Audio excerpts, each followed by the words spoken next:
జై తెలుగుదేశం, జై తెలుగుదేశం. చంద్రబాబు నాయుడు గారి నాయకత్వం, చంద్రబాబు నాయుడు గారి నాయకత్వం. జోహార్ ఎన్టీఆర్, జోహార్ ఎన్టీఆర్. దేవుడి గడప కడప, పౌరుషాల గడ్డ మన కడప. కడప ప్రజల ప్రేమే వేరు. యువగలం పాదయాత్ర నుంచి ఇప్పటికి చూస్తున్నా, ఇక్కడ పసుపు సైన్యం జోషే వేరు. విశ్వవిఖ్యాత నట సార్వభౌమ స్వర్గశ్రీ నందమూరి తారక రామారావు గారు ఏ ముహూర్తంలో పార్టీని స్థాపించారో నాకు తెలియదు, కానీ ఆ ముహూర్త బలం చాలా గొప్పది. ఎంతోమంది అధికారంలోకి వచ్చి అనేక మాటలు మాట్లాడారు. తెలుగుదేశం పార్టీ లేకుండా చేస్తామన్నారు. వాళ్ళే ఈరోజు ఒక క్రికెట్ టీంకి స్థాయికి పడిపోయారు. టీమ్ 11 11 స్థానాలకు వచ్చే పరిస్థితి మనందరం చూసాం. పోరాటాల గడప మన కడప జిల్లా. అనేక కేసులు పెట్టారు, అన్ని రకాలుగా ఇబ్బంది పెట్టాలని ప్రయత్నించారు. కానీ మన పసుపు సైన్యం ఇచ్చిన దెబ్బకి ఇప్పటికీ కడప గడపలో కూడా కోలుకోలేకపోయారు. వాళ్ళ దగ్గర ఫ్యాక్షన్ ఉంటే మన దగ్గర ఫైటర్స్ ఉన్నారు. పసుపు సైన్యం గుండె ధైర్యం చాలా గట్టిది. ఒక్కసారి మనం నిర్ణయించుకుంటే మనం తగ్గేదే లేదు. ఈరోజు జగన్మోహన్ రెడ్డి గారు ప్రెస్ మీట్ ఎవరిని చూసారా? అది చూసిన తర్వాత చీటింగ్ బుక్స్ వరల్డ్ రికార్డులో నంబర్ 1 స్థానం ఆయనకి ఇవ్వచ్చబ్బా.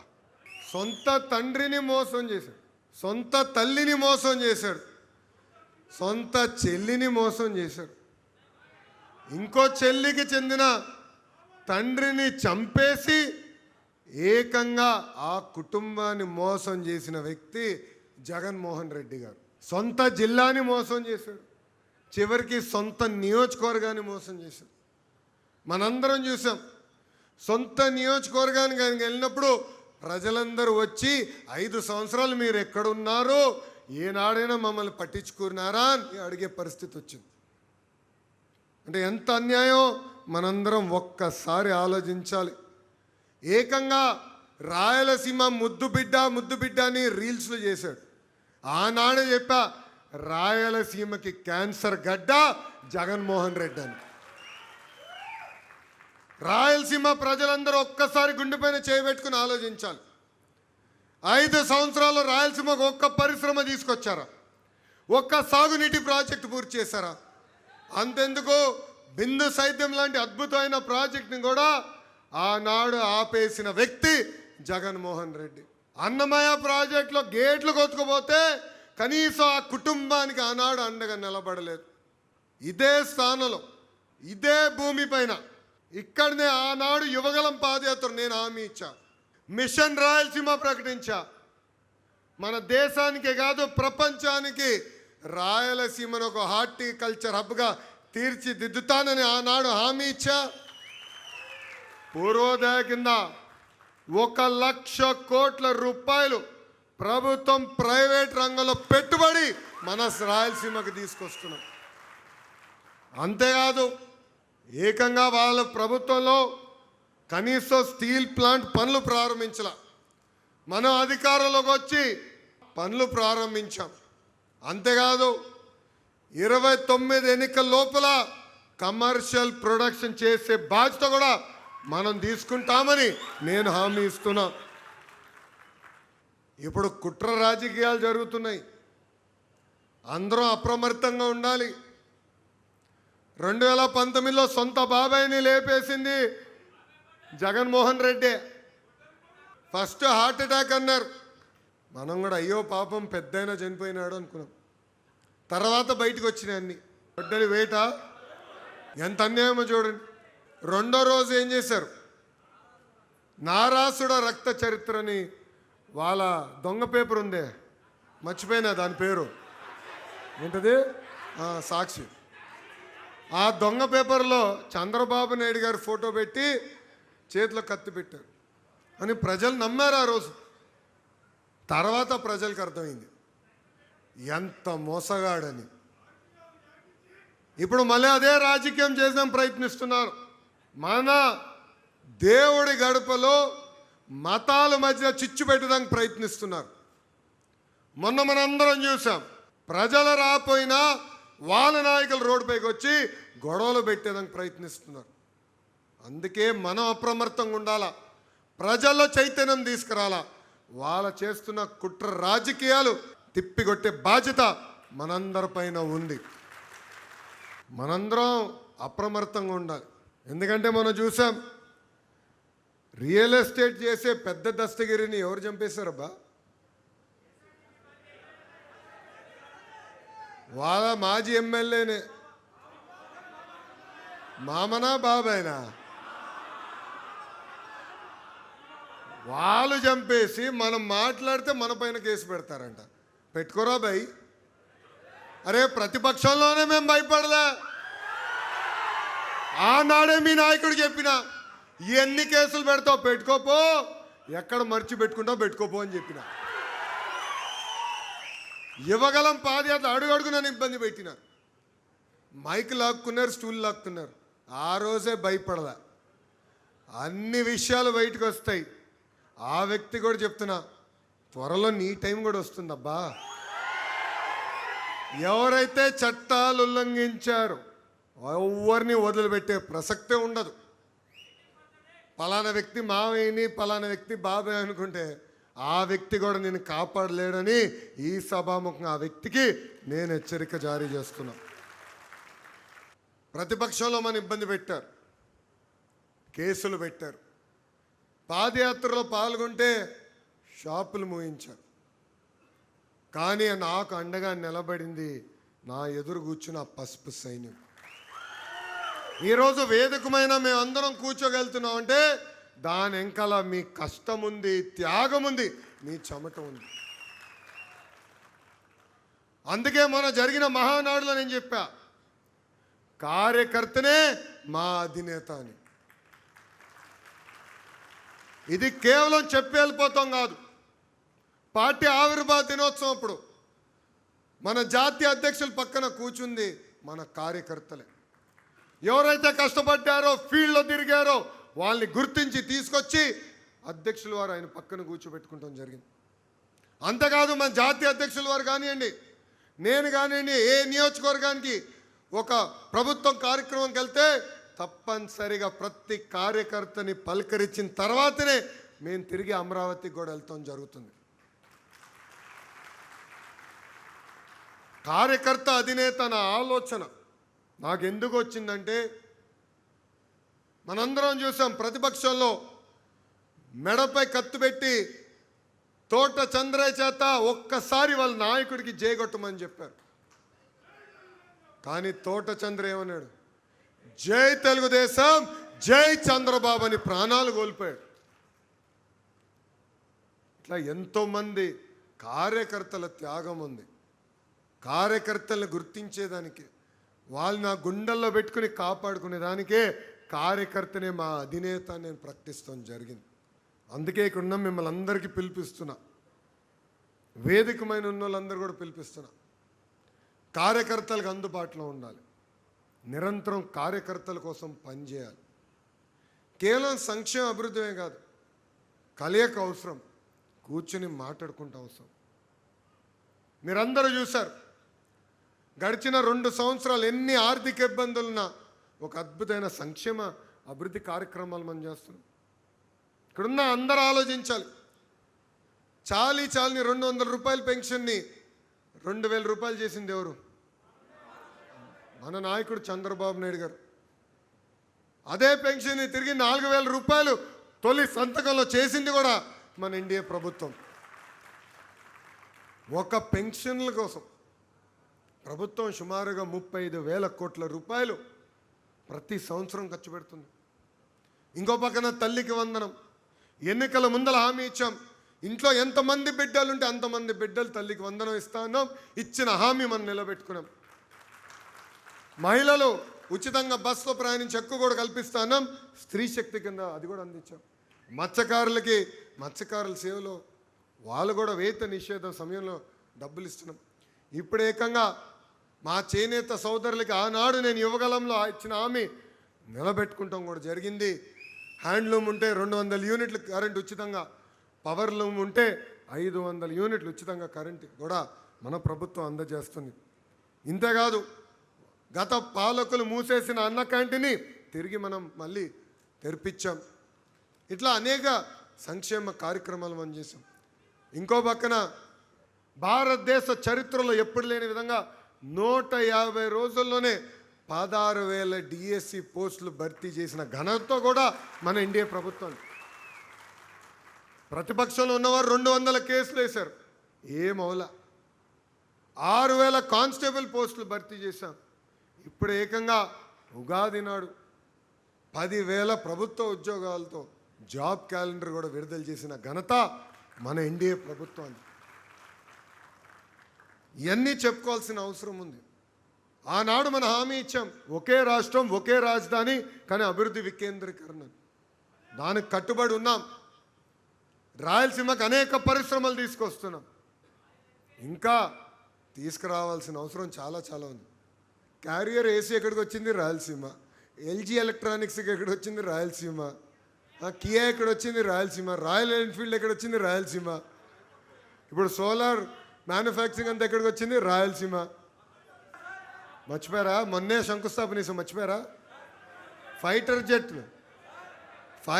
జెట్లు తయారు చేసే పరిశ్రమలు కూడా ఎక్కడ తీసుకొచ్చాం? పుట్టపర్తి, రాయలసీమకు తీసుకొచ్చాం. అద్భుతంగా పరిశ్రమలు తీసుకొస్తాం, ఇంకా తీసుకొస్తా స్వామి. అదే చెప్తున్నా, కడప కూడా తీసుకొస్తా స్వామి. నేను ఎందుకు వదిలిపెడతా? అన్ని ప్రాంతాలు అభివృద్ధి చేయాలి లక్ష్యంతో మేము ఉన్నాం. ఎందుకంటే పాదయాత్ర చేశా, యువకులు పడుతున్న కష్టాలు నేరుగా నేను చూసా. అందుకే ఆనాడు హామీ ఇచ్చా, యువగలం కింద 20 లక్షల ఉద్యోగాలు కల్పిస్తామని. అదే దిశగా మనం అడుగులేస్తాం కూడా జరుగుతుంది.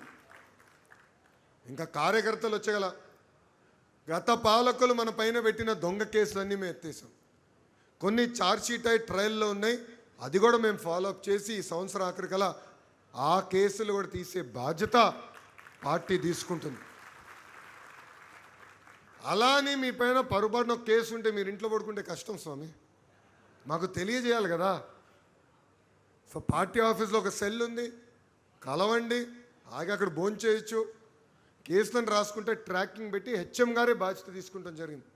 అంతేకాదు, ప్రమాదంలో ఎవరైనా చనిపోతే 5 లక్షల రూపాయలు ప్రమాద బీమా ఇచ్చే ఏకైక పార్టీ తెలుగుదేశం పార్టీ. కార్యకర్తల సంక్షేమం కోసం ఇప్పటికీ 160 కోట్ల రూపాయలు ఖర్చు పెట్టిన పార్టీ తెలుగుదేశం పార్టీ. మీ అందరు తెలుసు, పార్టీలో సంస్కరణలు తీసుకొచ్చేదానికి నేను ఎక్కువ పోరాడతా. మనం ప్రతిపక్షంలో ఉన్నప్పుడు ఆనాటి అధికారులు ఉన్న పార్టీతో ఎంత పోరాడో దానికన్నా ఎక్కువ 3 రెట్లు నేను తెలుగుదేశం పార్టీలో పోరాడా. సంస్కరణలు తీసుకొచ్చేదానికి పోరాడా. ఇది మన పార్టీ, ఇది మన తెలుగుదేశం, మన బాధ్యత. అలిగితే నష్టపోయేది మనమే. ఎందుకంటే మన పార్టీలో కోవిడ్ కన్నా డేంజరస్ జబ్బు ఒకటి ఉందండి. ఆ జబ్బు పేరే అలక. వేరే పార్టీకి ఓటేయం, కానీ అలిగి ఇంట్లో పడుకుంటాం. ఎందుకు అలగాలి? ఇది మన పార్టీ, ఇది నా పార్టీ.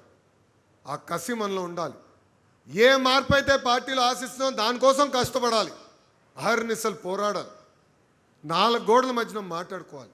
మన జాతీయ అధ్యక్షుడితో ఎన్నోసార్లు నేను మాట్లాడు, కానీ ఆయన నిర్ణయం తీసుకున్న తర్వాత బయటకు వచ్చి జై తెలుగుదేశం, జై చంద్రబాబు నాయుడు గారు అంట. సో కార్యకర్తలందరూ కూడా నేను కోరుతున్నా, సమస్యలు ఉంటాయి, దేవుడు కూడా అన్ని కోరికలు తీర్చలేడు కదా, కానీ మన సమస్యలు మనం పరిష్కరించుకోవాలి. మీరన్నా నన్ను కన్విన్స్ చేయాలి, నేనన్నా మిమ్మల్ని కన్విన్స్ చేస్తాను తప్ప పొరపాటుని ఎవరైనా అలిగి ఇంట్లో పడుకుంటే మళ్ళీ మాధవిరెడ్డి గారు వచ్చి మిమ్మల్ని బయటికి లాక్కుని తీసుకెళ్తారు. పెద్దలు అన్నట్టు అనేక నామినేట్ పోస్టులు కూడా భర్తీ చేశాం. 2 సంవత్సరాలు అయిన తర్వాత వేరే వాళ్ళు కూడా అవకాశం వస్తుంది. మీరందరూ ఫీల్డ్లో ఉండండి. మా చుట్టూ తిరిగితే మీకు పదవులు రావు, ప్రజల చుట్టూ తిరగండి. మిమ్మల్ని ఎత్తుక్కుంటూ వచ్చే బాధ్యత తెలుగుదేశం పార్టీ తీసుకుంటుంది. పాదయాత్రలో కార్యకర్తలందరూ నన్ను కలిసినప్పుడు ఒక విషయం అడిగారు, అన్నా పనిచేసే వాళ్ళని గుర్తించాలి, అందుకే టెక్నాలజీ తీసుకొచ్చాం. మై టీడీపీ తీసుకొచ్చాం. ఎంతమంది వాడుతున్నారు మై టీడీపీ యాప్? చేతులు పైకెత్తండి. 70%. నాతో ఫోటో దిగిందా డౌన్లోడ్ చేయాలంటే మై టీడీపీలోనే డౌన్లోడ్ చేయాలి రబ్బా. మై టీడీపీ యాప్ ఎందుకు తీసుకొచ్చా అంటే, ఒక టాస్క్, ఒక బాధ్యత ఇచ్చినప్పుడు, పని పెట్టినప్పుడు వెళ్ళి సక్రమంగా నిర్వహించారో లేదా, ఎవరు చేస్తున్నారు ఎవరు చేయట్లేదు, ఎవరు యాక్టివ్గా ఫీల్డ్లో ఉన్నారు తెలుసుకున్నాక ఏర్పాటు చేసాం. టెక్నాలజీతో జోడిస్తేనే వాస్తవాలు మనం తెలుసుకోగలుగుతాం. మై టీడీపీ యాప్ను వాడండి. పార్టీ ఏదైతే బాధ్యతలు మీకు అప్పగిస్తుందో అది మై టీడీపీ యాప్ ద్వారా మాకు తెలియజేయమని ఈ సభాముఖంగా కార్యకర్తలందరూ నేను కోరుతున్నాను. ఇంకా మహానాడు ఉంది. గౌరవ ప్రధానమంత్రి నరేంద్ర మోడీ గారు, ఎందుకంటే స్ట్రెయిట్ ఆఫ్ హోర్ముజ్లో ఇజ్రాయెల్ అదేవిధంగా ఇరాన్ మధ్యన యుద్ధం జరుగుతుంది, పెట్రోలియం ప్రోడక్ట్స్ ధరలు బాగా పెరుగుతున్నాయి, సో అందరం ఖర్చులు తగ్గించాలి, కన్జంప్షన్ తగ్గించాలని గౌరవ ప్రధానమంత్రి గారు పిలుపిచ్చారు.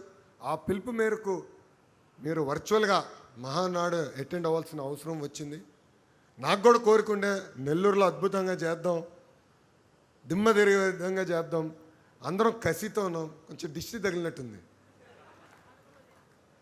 మా వేమిరెడ్డి ప్రభాకర్ రెడ్డి గారికి ఒకటే గొడవ, అందరు కళ్ళు పడినారు అబ్బాయి మా పైన, అందుకే చేయలేకపోతున్నాం అని. కానీ క్లస్టర్ ఇన్ఛార్జెస్ అందరూ ఒకసారి నుంచోండి. బాధ్యత మీ పైన ఉంది. ప్రతి క్లస్టర్లో ఏర్పాట్లు చేయాలి. క్లస్టర్ కింద ఉన్న కార్యకర్తలందరినీ, అదేవిధంగా కేఎస్ఎస్ని, నామినేటెడ్ పదవులు ఉన్న వారందరినీ క్లస్టర్ తీసుకొచ్చి పార్టీ ఏ కార్యక్రమం అయితే మహానాడు మనం వర్చువల్గా చేస్తున్నాం అది జయప్రదం చేసే బాధ్యత ఇక్కడున్న క్లస్టర్ ఇన్ఛార్జెస్ అందరి పైన ఉందని ఈ సభాముఖం నేను మిమ్మల్ని కోరటం కూడా జరుగుతుంది. దయచేసి కూర్చోండి. వైకాపాకి ముద్దుగా ఒక కొత్త పేరు పెట్టిన గొడ్డలి పార్టీ. జగన్ ఎందుకో కొంచెం ఫీల్ అయ్యాడు దానికి. ఆయన అడుగుతున్నా, రపరప అనింది ఎవరబ్బా? రపరప అని ఎందుకు భయపడుతున్నావు రా భయ్?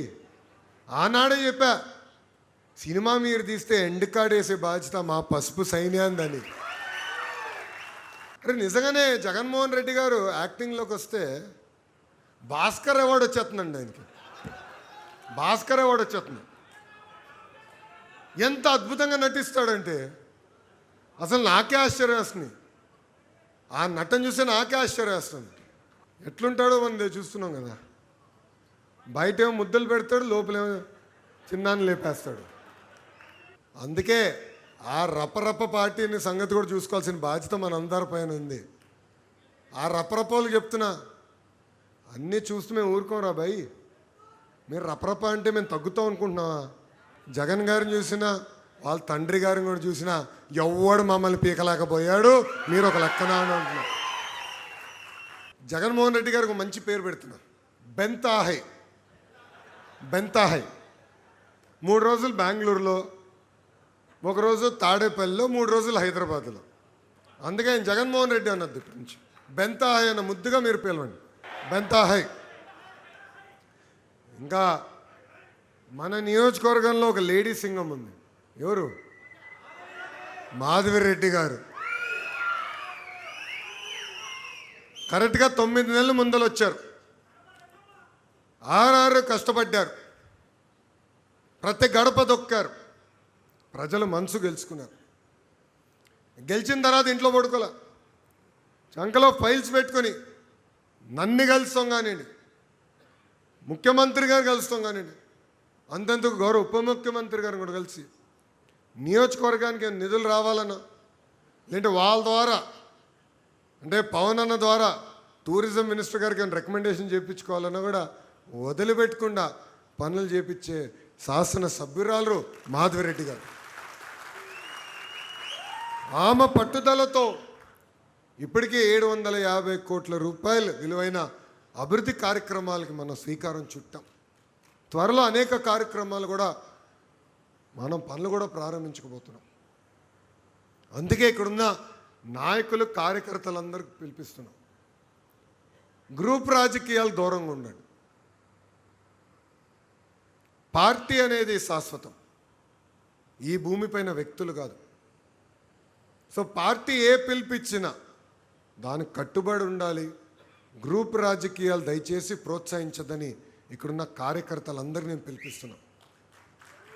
6 నిమిషాలు కష్టపడే ఎమ్మెల్యే గారు ఉన్నారు, మన గురించి ఆలోచించే ఎమ్మెల్యే గారు ఉన్నప్పుడు నిలబడాలి, ముందరికి నాయకత్వాన్ని నడిపించాలి.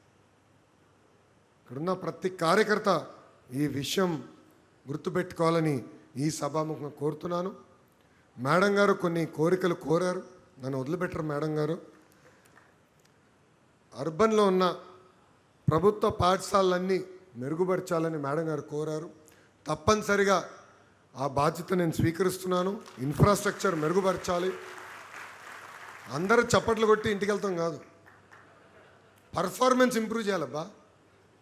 మీరు చూసారా, మొన్న యాడ్ ఇచ్చా పేపర్లో, ప్రభుత్వ పాఠశాలలో అద్భుతంగా ఫలితాలు వచ్చిన పిల్లలు ఫోటోలు పెట్టి యాడ్లు ఇచ్చినాం. ఆంధ్ర రాష్ట్ర చరిత్రలో మొదటిసారి అది. కానీ నేను అక్కడితో సంతోషం పడలా. నిన్న మొత్తం డిఓలో ఏపీసీలతో నేను రివ్యూ చేశా. 78% పాస్ రేట్ వచ్చింది. అందరు టార్గెట్ ఇచ్చే కనీసం వచ్చే ఎగ్జామినేషన్లో 90% తీసుకెళ్లే బాధ్యత మనందరిపైన ఉంది, ప్రత్యేకంగా శాసన సభ్యురాలపైన ఉంది. సో మేడం గారికి పిలిపిస్తున్నా, మౌలిక సదుపాయాలు కల్పించే బాధ్యత నాది, రిజల్ట్స్ చూపించే బాధ్యత మీది. రిజల్ట్స్ రాకపోతే మళ్ళీ తిరిగి నాకు చంద్రబాబు నాయుడు గారు నన్ను వదిలిపెట్టరు. సో అందుకే రిజల్ట్స్ తీసుకొచ్చే దిశగా పనిచేయాలి. చెరువులన్నీ కూడా ఆధునీకరణ చేయాలని కోరారు, చేయాల్సిన బాధ్యత ఉంది. ఎందుకంటే ఈరోజు చూస్తున్నాం చాలామంది ఆయిల్ ఫ్యాక్టరీలు అయిపోయారు. అబ్బా అంటే ఏంటది, కొలెస్ట్రాల్. అదేవిధంగా షుగర్ ఫ్యాక్టరీ అయ్యారు, డయాబెటీస్. ఇంకో పక్కన సాల్ట్ ఫ్యాక్టరీ, అబ్బా బీపీ. విచిత్రం ఏంటంటే గతంలో ఇదంతా ధనవంతులు జబ్బు అనేవాళ్ళం, కానీ ఇప్పుడు చూస్తే నిరుపేద కుటుంబాలు కూడా ఇవన్నీ వస్తున్నాయి.